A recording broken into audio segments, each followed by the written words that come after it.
देखो करेंटली जिस चैप्टर का चोरी करें उसका नाम है financial statement of non profit seeking organisation. सबसे पहले तो ये जानेंगे कि नॉन प्रॉफिट सीकिंग ऑर्गेनाइजेशन होता है क्या। देखो फाइनेंशियल स्टेटमेंट का मतलब क्या होता है, फाइनल अकाउंट। क्योंकि जितना भी बिजनेस रहेगा एंड ऑफ द ईयर में क्या बनाता है, अपना फाइनल अकाउंट बनाएगा। अब यहाँ पे जिस ऑर्गेनाइजेशन का बना रहा है उसका नाम क्या है, नॉन प्रॉफिट सीकिंग ऑर्गेनाइजेशन।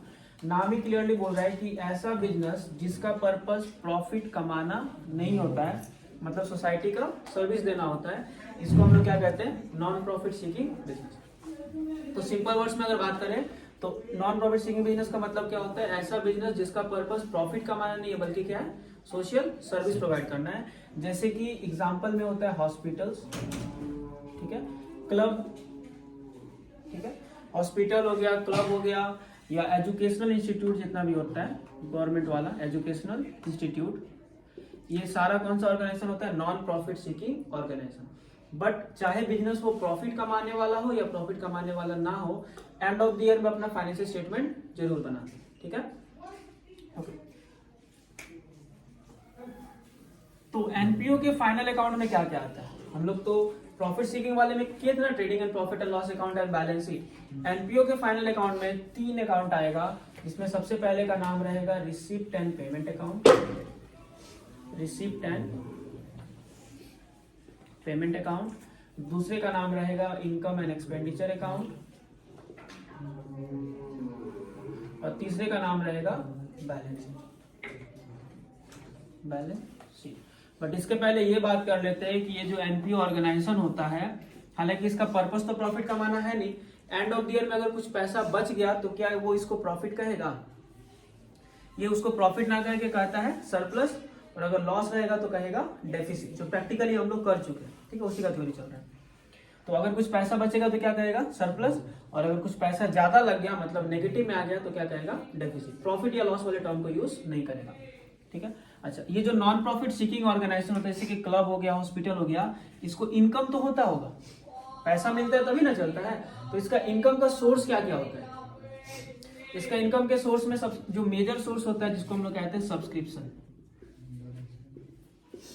जो सब्सक्रिप्शन होता है, याद रखना, नॉन प्रॉफिट सीकिंग ऑर्गेनाइजेशन का सबसे जो मेन सोर्स ऑफ इनकम होता है वो क्या होता है, सब्सक्रिप्शन। एग्जाम में भी आता है कि नॉन प्रॉफिट सीकिंग ऑर्गेनाइजेशन का मेन सोर्स ऑफ इनकम क्या होता है, तो आंसर क्या होगा, सब्सक्रिप्शन। बट इसके अलावा भी हो सकता है, जैसे कि हम लोग भी कर चुके हैं, डोनेशन मिलता है, ठीक है, गवर्नमेंट से ग्रांट मिल सकता है, ठीक है। तो ये सब जो है ना 2-3 टाइप का इसका इनकम का सोर्स हो सकता है। अच्छा, नॉन प्रॉफिट सीकिंग ऑर्गेनाइजेशन के लिए खर्च क्या क्या होगा, जो नॉर्मल बिजनेस का खर्च होता है इसका भी खर्च क्या रहेगा, सेम रहेगा। जैसे कि सैलरी दिया, लाइटिंग का पेमेंट किया, इलेक्ट्रिसिटी का पेमेंट किया, एक्सेट्रा, सारा क्या हो जाएगा इसका एक्सपेंस। फिर से बताते हैं, एनपीओ ऑर्गेनाइजेशन का मतलब क्या होता है, वो बिजनेस जिसका पर्पस प्रॉफिट कमाना नहीं है बल्कि क्या करना है, सोशल सर्विस करना है। मतलब प्रॉफिट कमाने के लिए नहीं बनता है, सोसाइटी को सर्विस देने के लिए बनेगा। नेक्स्ट, ये लोग अपना फाइनल अकाउंट में क्या क्या बनाएगा, receipt and payment account, income and expenditure account, and last balance sheet, ठीक है। अच्छा, इन लोगों का सोर्स ऑफ इनकम में क्या आता है, सब्सक्रिप्शन, डोनेशन, गवर्नमेंट ग्रांट। इसके अलावा भी बहुत सारा सोर्स ऑफ इनकम हो सकता है, इंटरेस्ट मिला वगैरह, ये सारा इनकम का सोर्स होगा।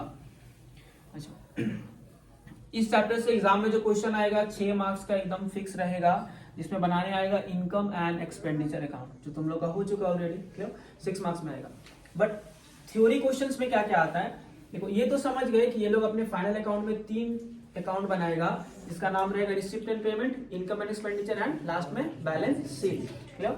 बट हमको ये जानना पड़ता है कि what do you mean by receipt and payment, इसका मीनिंग क्या होता है, इनकम एक्सपेंडिचर का मीनिंग क्या होता है, या पर्पस क्या होता है, क्यों बनाते हैं, और बैलेंस शीट बनाने का पर्पस क्या होता है। तीनों किसी न किसी पर्पस से बनता होगा। ओके, हम लोग कैश बुक कर चुके हैं ना।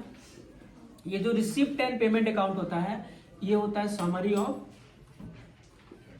Cash book, clear.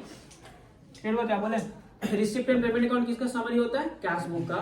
हम लोग जो क्वेश्चन से बना रहे थे ना इनकम एक्सपेंडिचर, तो हम लोग का देखना यहाँ पे क्वेश्चन रहता था जिसका नाम रहता था रिसिप्ट एंड पेमेंट, ठीक है। तो ये क्वेश्चन कौन सा हो गया, रिसिप्ट एंड पेमेंट। और हम लोग जो आंसर बना रहे थे, याद है, इनकम एंड एक्सपेंडिचर, वो अकाउंट ये वाला होता है। और लास्ट में बैलेंस शीट जो हम लोग प्रॉफिट सीकिंग का सीखे ना, एनपीओ का भी सेम बनता है, तो इसका भी क्या होगा, बैलेंस शीट होगा।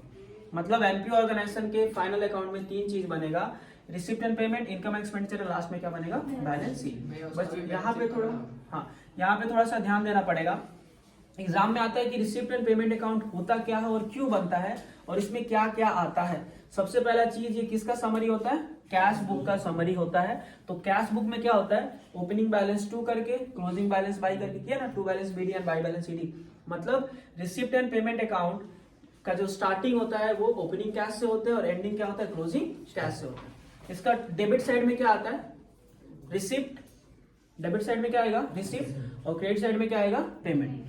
अच्छा, रिसिप्ट जो आएगा, जो इनकम होता है, जो रिसिप्ट आएगा वो कौन से नेचर का होगा, रिकरिंग की नॉन रिकरिंग या दोनों।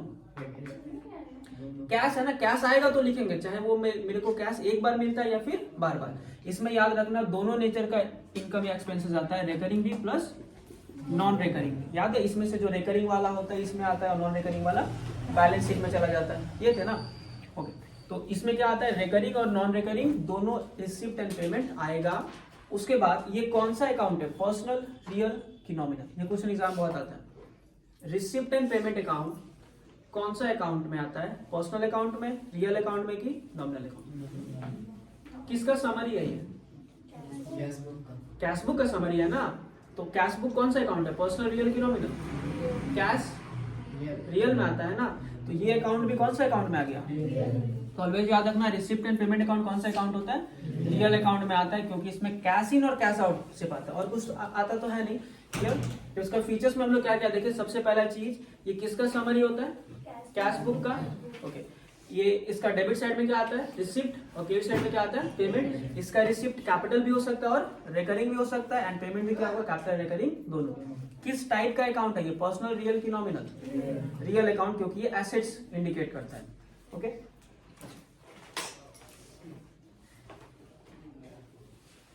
अच्छा, एक और, अगर कोई खर्च देना बाकी है, मतलब आउटस्टैंडिंग या फिर क्रेडिट ट्रांजैक्शन, क्या इसमें रिकॉर्ड होगा, आउटस्टैंडिंग या क्रेडिट ट्रांजैक्शन यहाँ पे रिकॉर्ड नहीं होता है, ओनली कैश ट्रांजैक्शन ही यहाँ पर रिकॉर्ड होता है। फिर से बता दे रहे हैं, देखो रिसिप्ट एंड पेमेंट अकाउंट बनाने के पीछे का पर्पस क्या होता है, closing cash in hand and cash at bank को जानने का। इसका फीचर्स में क्या क्या आएगा, सबसे पहला कौन सा अकाउंट होता है, रियल अकाउंट है। इसमें रिकरिंग प्लस नॉन रिकरिंग दोनों ट्रांजेक्शन आएगा। तीसरा हम लोग क्या देखें, ये ओपनिंग कैश बैलेंस से स्टार्ट होगा और क्लोजिंग कैश बैलेंस से एंड होता है, ठीक है। अच्छा, उसके बाद हाँ दोनों आएगा। नेक्स्ट आता है तुम्हारा इनकम एंड एक्सपेंडिचर अकाउंट। अब इनकम एंड एक्सपेंडिचर अकाउंट कौन सा होता है, जो कि हम लोग सॉल्यूशन में बनाते हैं, याद होगा क्या।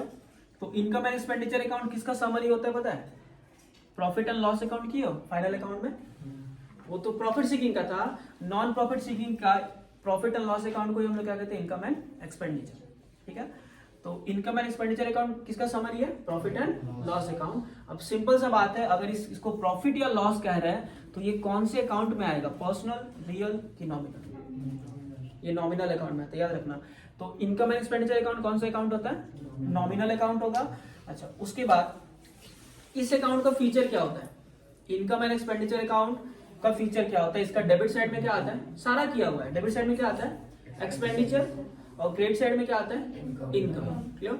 उसके बाद इसमें सिर्फ और सिर्फ कौन सा एक्सपेंडिचर और इनकम आता है, रिकरिंग की नॉन रिकरिंग, रिकरिंग याद है ना, जो बार बार होता है वही आता है, यहाँ पे तो दोनों रहता है, लेकिन इसमें कौन सा आएगा, जो बार बार होता है। तो it records only recurring income और एक्सपेंडिचर। उसके अलावा इसका जो बैलेंसिंग फिगर होता है उसको हम लोग क्या कहते हैं, क्यों बनाते हैं, इसका पर्पस क्या होता है, टू कैलकुलेट या टू नो द सरप्लस और डेफिसिट ऑफ बिजनेस, बिजनेस का सरप्लस या डेफिसिट को जानने के लिए। एक दो फीचर्स देख लेता हूँ कुछ है तो। देखो सबसे पहले बोला गया प्रॉफिट एंड लॉस, ये हो गया। अच्छा, एक चीज जो है, रिसिप्ट एंड पेमेंट अकाउंट किससे स्टार्ट हो रहा था, ओपनिंग बैलेंस से, but income and expenditure account का कोई भी ओपनिंग बैलेंस नहीं होता है। हम लोग किए थे ना, receipt and payment to balance BD रहता है, बट इनकम एंड एक्सपेंडिचर में कहीं भी टू बैलेंस बीडी या बाई बैलेंस बीडी मिलता है क्या, तो इसका कोई भी ओपनिंग बैलेंस नहीं होता है। बट रिसिप्ट एंड पेमेंट का ओपनिंग बैलेंस होता है, इनकम एंड एक्सपेंडिचर का ओपनिंग बैलेंस नहीं होता है। अच्छा, इसका जो सरप्लस या डेफिसिट आता है वो कहाँ पे जाता है, बैलेंस शीट में जाता है ना। तो इसका जो सरप्लस एंड डेफिसिट में जाएगा वो कहाँ जाएगा, बैलेंस शीट के कैपिटल फंड के साथ ऐड होगा। अगर सरप्लस होगा तो, अगर डेफिसिट होगा तो क्या करेंगे, लेस करेंगे, जो प्रॉफिट सीकिंग में कर रहे थे। अच्छा, इसके बाद कुछ स्पेशल टर्म्स है एनपीओ ऑर्गेनाइजेशन के लिए, कुछ स्पेसिफिक टर्म्स हैं, जिसमें सबसे पहला जो टर्म है उसका नाम है कैपिटल फंड। ये क्वेश्चन एग्जाम में बहुत आता है। कैपिटल फंड का मतलब क्या होता है? कैपिटल का मतलब पता है ना, जो पैसा ओनर बिजनेस में लगाता है उसको क्या कहते हैं हम लोग? कैपिटल। बट एनपीओ के कैपिटल को हम लोग कैपिटल नहीं, क्या कहते हैं? कैपिटल फंड कहते हैं। रीजन क्या है? थोड़ा सा तो अलग करना पड़ेगा ना, प्रॉफिट सीकिंग बिजनेस से। तो एनपीओ के कैपिटल फंड का मतलब ही क्या होता है? कैपिटल। ठीक है, डेफिनेशन दे देंगे, हम रीड कर दे डेफिनेशन। इसका डेफिनेशन में लिखा गया है, it is the capital of non profit seeking organisation. Capital fund किसका कैपिटल है? Non profit seeking organisation. मतलब एनपीओ जितना भी बिजनेस होता है उसके कैपिटल को हम लोग क्या कहते हैं? कैपिटल फंड कहते हैं। नेक्स्ट है तुम्हारा डोनेशन। डोनेशन वाले टर्म का मतलब पता है क्या होता है? डोनेशन जो कि क्लब को मिलता है, किससे मिलेगा? आउटसाइडर से। लेकिन डोनेशन दो टाइप का होता है, याद है? एक होता है रेकरिंग और एक होता है नॉन रेकरिंग। कैसे पहचानेंगे कि डोनेशन बार बार होने वाला है या फिर एक बार होने वाला है? इसका डोनेशन में देखो दो टाइप का होता है डोनेशन। एक होता है जनरल और एक होता है स्पेशल। ये जो जनरल डोनेशन होता है ये रेकरिंग होता है, और जो स्पेशल होता है वो। बट क्वेश्चन से कैसे समझेंगे कि डोनेशन जनरल है कि स्पेशल है? अगर सिर्फ और सिर्फ डोनेशन लिखा हुआ है मतलब जनरल, कोई भी पर्पस के लिए यूज करो। अगर लिखा गया donation for building, donation for, तो ये कौन सा डोनेशन हो गया? स्पेशल। और याद रखना, सिर्फ अगर डोनेशन रहता है तभी इनकम एक्सपेंडिचर में आ रहा था ना। अगर डोनेशन फॉर बिल्डिंग रहेगा तो कहां चला जाएगा? बैलेंस शीट में, इनकम एक्सपेंडिचर में नहीं आता। क्लियर हुआ क्या क्या बोल रहे हैं? डोनेशन कितने टाइप का होता है? दो, एक जनरल और एक होता है स्पेशल। जनरल है मतलब इनकम, तो इनकम एक्सपेंडिचर में दिखा देना। बट अगर स्पेशल है मतलब स्पेसिफिक है तो कहां चला जाएगा? बैलेंस शीट के लायबिलिटी वाले साइड में। उसके बाद वाला जो टर्म है उसका नाम है सब्सक्रिप्शन। सब्सक्रिप्शन क्या होता है पता है ना? हाँ, एनपीओ का जो मेन सोर्स ऑफ इनकम है, जो कि नॉन प्रॉफिट सीकिंग ऑर्गेनाइजेशन का जो ओनर मतलब मेंबर जो होता है, वो लोग जो एनपीओ को देता है मंथली या 6 मंथली, उसको हम लोग क्या कहते हैं? सब्सक्रिप्शन। ठीक है, ओके। अब ये जो सब्सक्रिप्शन है इसमें ये क्या होता है? मेजर सोर्स ऑफ इनकम, मतलब मेन सोर्स ऑफ इनकम होता है किसका? एनपीओ का। ठीक है, इसको याद रखना है। उसके बाद है life membership. Life membership fees का मतलब क्या होता है? नाम इंडिकेट कर रहा है लाइफ मेंबरशिप मतलब क्या हुआ? अगर एक ही बार हम पूरा जिंदगी का मेंबरशिप फीस दे देते तो उसको हम लोग क्या कहेंगे? Life membership fees. अच्छा, ये लाइफ मेंबरशिप फीस क्या होता है? एक बार मिलता है कि बार बार मिलता है? एक बार मिलेगा ना। तो लाइफ मेंबरशिप फीस कभी भी इनकम एंड एक्सपेंडिचर अकाउंट में नहीं आता। हम लोग ये भी है। ठीक है, अच्छा। उसके बाद लिखा हुआ है ऑनरेरियम। ऑनरेरियम का मतलब क्या होता है?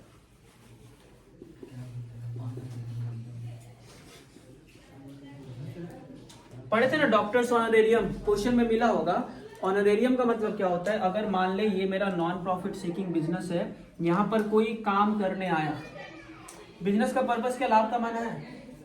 नहीं है ना। अब मान ले तुम अगर काम करने जाओगे तो तुम्हारा पर्पस क्या होगा? कि उससे पैसा लेना है, क्योंकि वो उसका खुद का ही पर्पस लाभ कमाना नहीं है। तो हम पैसा का डिमांड करेंगे क्या? नहीं ना करेंगे। तो ऑनरेरियम का मतलब होता है वो पैसा जो कि क्लब किसी थर्ड पार्टी को काम करने के बदले देता है, लेकिन अपना इच्छा से देगा, वो डिमांड नहीं करेगा, अपना मन से जो देते हैं उसको हम लोग क्या कहते हैं? ऑनरेरियम। इसका डेफिनेशन लिखा हुआ है, it is the nominal sum paid to the person for his voluntary service provided to the organisation. मतलब कोई अगर बिजनेस को वॉलंटरी अपने इच्छा से सर्विस देगा तो बिजनेस जो पैसा उसको पे करता है वॉलंटरीली अपना इच्छा से, उसको हम लोग क्या कहते हैं? ऑनरेरियम कहते हैं। लास्ट वाला जो टर्म है उसका नाम है लेजेसी। लेजेसी का मतलब क्या होता है? ये सुने हो?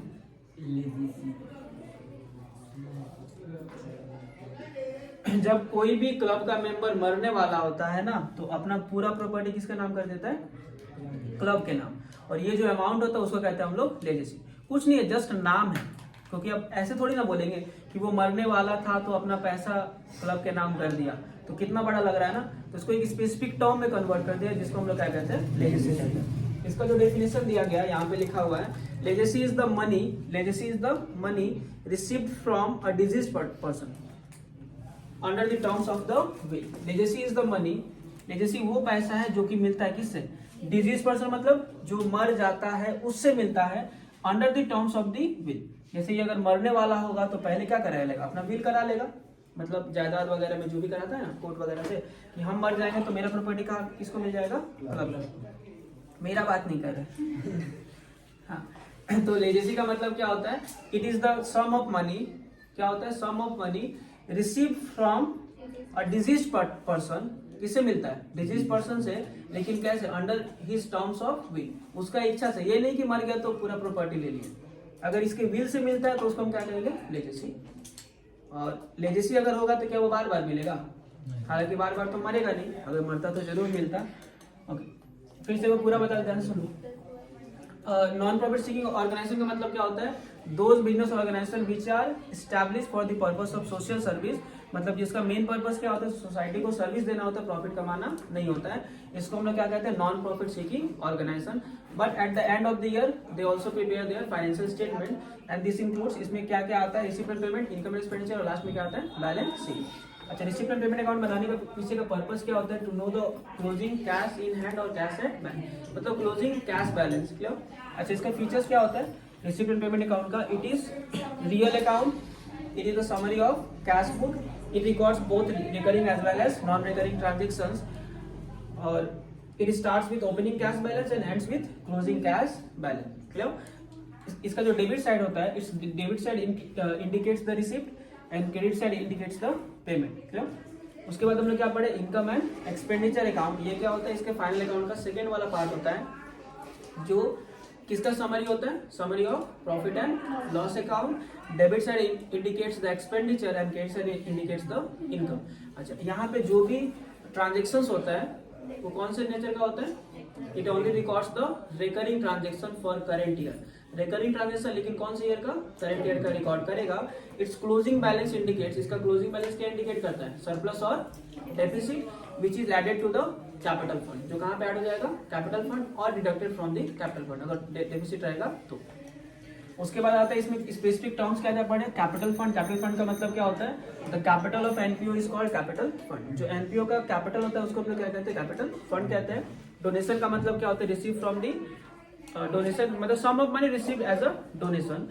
दो टाइप का होगा, क्या, जनरल और स्पेशल। जनरल का मतलब क्या होता है, इनकम ट्रीट करेंगे, स्पेशल रहेगा तो उसको हम लोग लायबिलिटी ट्रीट करेंगे।